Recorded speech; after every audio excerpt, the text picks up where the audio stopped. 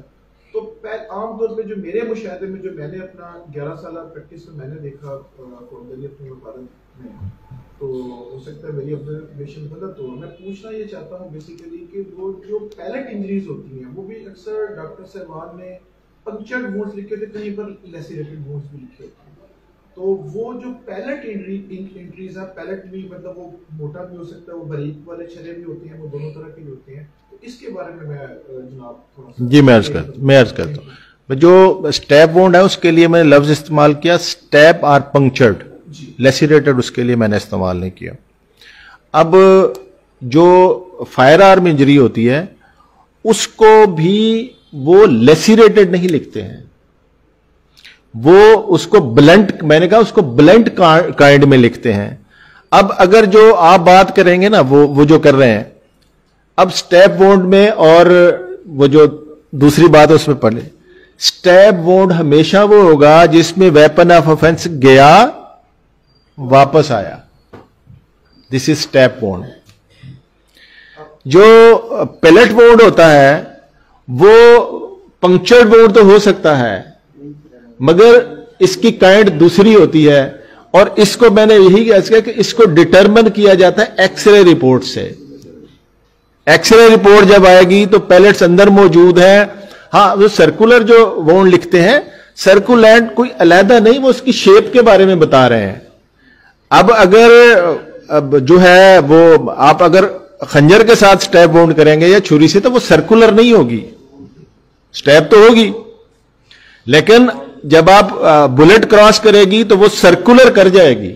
تو وہ اس کی شیپ کے بارے میں ہے کہ ویپن آف آفینس جو تھا وہ کیسا. اسی طرح اوول شیپ بھی لکھتے ہیں, اس میں بھی لکھتے ہیں. تو اس میں یہ فرق ہے, پیلٹ انجری جو ہوگی وہ سٹیپ وونڈ نہیں ہوتی, وہ بلنٹ ہوگی, اور فائر آرم لکھیں گے اس کو میٹیلک ڈسٹ سے ڈٹرمن کریں گے, اس کو ایکس رے سے ڈٹرمن کریں گے. چار چیزیں جوڑنے کے بعد طے ہوگا کہ یہ فائر آرم انجری ہے اور پیلٹ سے لگی ہے.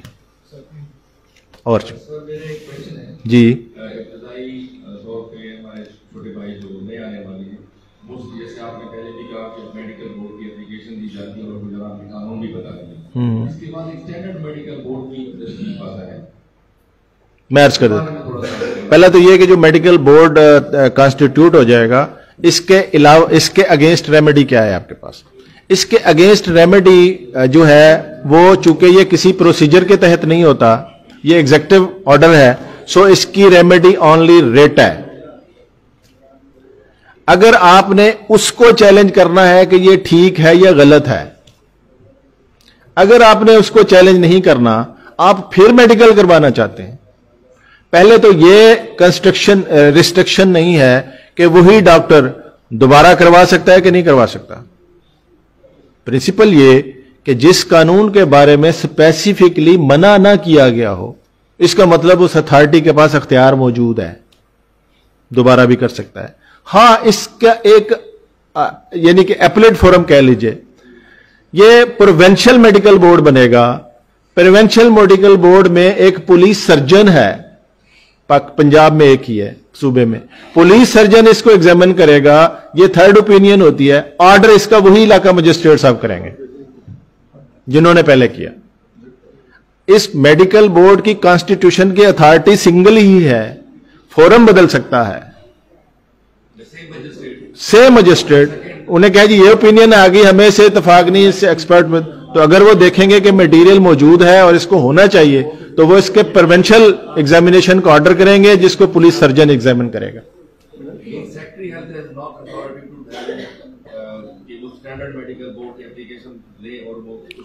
دیکھیں سیکٹری ہیلتھ آرڈر کر سکتا ہے, کیوں؟ میں نے تو پہلے عرض کیا کہ یہ جو فنکشن ہو رہا ہے یہ ٹوٹل ہیلتھ ڈپارٹمنٹ کی دی گئی پاور سے ہی ہو رہا ہے. یہ جو میڈیکل کانسٹیٹیوشن بورڈ کی جو پاور ہے یہ ہو ہی ہیلتھ ڈپارٹمنٹ کی پاور پہ رہی ہے. سو ہیلتھی سیکٹری ہیلتھ جو ہے وہ بھی یہ آرڈر کر سکتے ہیں, مگر علاقہ مجسٹریٹ کو بھی یہ پاور حاصل ہے.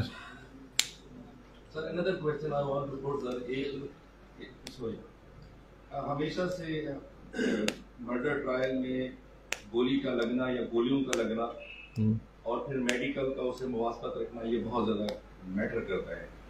آپ ذرا یہ گولی کے نزدیک سے لگنے اور اگر وہ 100 فٹ سے لگنے اس پہ تو تھوڑا سا روشنی ڈالیں. بڑا آسان اس کا فارمولا دے دیا گیا ہے. اگر گولی لگے گی 6 فٹ سے باہر سے, اگر اس کا ڈسٹینس 6 فٹ سے باہر ہے, دین اس پہ 2 چیزیں نہیں ہوں گی, بلیکننگ اور برننگ نہیں ہوگی. اگر بلیکننگ برننگ نہیں ہے تو اس کا مطلب گولی 6 فٹ سے زیادہ فاصلے سے ماری گئی ہے. اگر بلیکننگ ہے تو اس کا مطلب 6 فٹ کے اندر سے ماری گئی ہے. اور اگر اس پہ برننگ موجود ہے تو اس کا مطلب تقریباً 2 فٹ کے اندر سے ماری گئی ہے. قریب ہوگی تو جلا بھی دے گی, 6 فٹ سے ہوگی تو وہ بلیکننگ کرے گی, اور اگر اس سے باہر نکل جائے گی تو یہ دونوں چیزیں نہیں ہوں گی. یہ تو ڈٹرمن ہوتا ہے. یہ بڑا اہم سوال ہے ویسے, کیونکہ یہ بھی گواہوں کے بارے میں اس کی صداقت بتاتا ہے کہ وہ کہاں تھے اور انہوں نے دیکھا یا نہیں. تو یہ جب جرا کرتے ہیں تو سب سے پہلے ان کو فکس کرتے ہیں نقشے کے ذریعے کہ وہ آپ کتنی دور تھے. پھر میڈیکل افیسر سے سوال پوچھنے کی ضرورت نہیں ہوتی. اگر اس نے نہیں لکھا یہ کہ بلیکننگ برننگ نہیں ہے تو مطلب 6 فٹ سے باہر مارا گیا, اور اگر یہ 2 علامتیں ہیں تو پھر اس کے اندر ہے. اور جی فرمائی.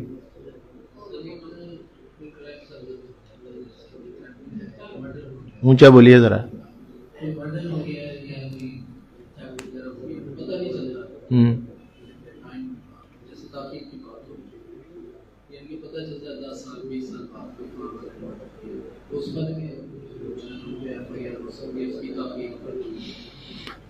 دیکھیں, ایف آئی آر ہونا پہ تو کوئی پابندی نہیں ہے, وہ کسی وقت بھی ہو سکتی ہے, لیکن اس کی گریوٹی کم ہوتی جائے گی جتنی تاخیر ہوگی. ایف آئی آر درج ہونے پہ کوئی پابندی. ایف آئی آر کے اندراج پر, دیر سے اندراج پر کوئی قانوناً منع نہیں. البتہ اصول میں نے پہلے بتا دیا کہ تاخیر سے آنے والے فوجداری کمپلینٹ کی بات کو نہ سنا جائے جب تک وہ وضاحت نہ کرے کہ اتنی تاخیر کیوں ہوئی ہے. پرچہ درج ہو سکتا ہے. جی سر, یہ انہوں نے جو سول کونسل نے بات کی ہے اینٹی بام کی اور فائر آرم انجری کی, اس میں سر بعض کا سیلف سفرڈ انجری بنانے کے لیے فائر کو بالکل باڈی کے اوپر رکھ کے بھی کرتے ہیں, جیسے وہ پرسن کی گولی لپیٹ لیتے ہیں, اس میں بلیکنگ کے چانس ختم ہو جاتے ہیں, برننگ کے چانس بچ جاتے ہیں. اس کنڈیشن میں ہم کیسے کلیریفائی کر سکتے ہیں؟ پھر تو مقدر سے کھیلیے. اگر کسی نے اتنی منصوبہ بندی کی, دیکھے نا, جس نے, ہاں پاسبلٹی ہے, اس کی ریزن ہے. اگر کوئی شخص جب اپنے ہاتھ سے مارے گا اس کے اینگلنگ میں فرق ہوتا ہے, جس کو ایکسپرٹ ڈاکٹر آبزرو کر سکتا ہے. ہم نے تو کراس کویسچننگ میں ہی پکڑنا ہے آدمی کو, تو یہ ہو سکتا ہے, مگر اس کو ایکسپرٹ ڈاکٹر ہی پکڑ سکے گا, چونکہ ڈاکٹر کی ایویڈنس بھی بہرحال گیس ہی ہے, آئی وٹنس تو وہ نہیں ہے. تو جب وہ کوئی کرتا ہے تو وہ پورا بندوبست کر کے آتا ہے, اس کے پاس آئی وٹنس بھی ہوتے ہیں, اس کے پاس میڈیکل ایگزامینیشن بھی ہوتی ہے. تو ایسے ریئر چانسز تو ہیں, لیکن ہوتا ہے. یہ تو ہماری پریکٹس میں ہے کہ لوگ خود کو بھی فائر مار کے, میں نے بتایا, کیس بنا لیتے ہیں. یہ دیکھا رہا تو پرسن کی بوڈی ٹانگ پر لپیٹ کے اسے بلیکننگ نہیں آئی, شو ہو رہا ہے کہ فائر 10 فٹ سے دور سے مارا گیا. وہ تو نیل کے دھاگے سے نشان لگا کے بھی ایکس رے کرا لیتے ہیں. Any questions, sir? Thank you very much.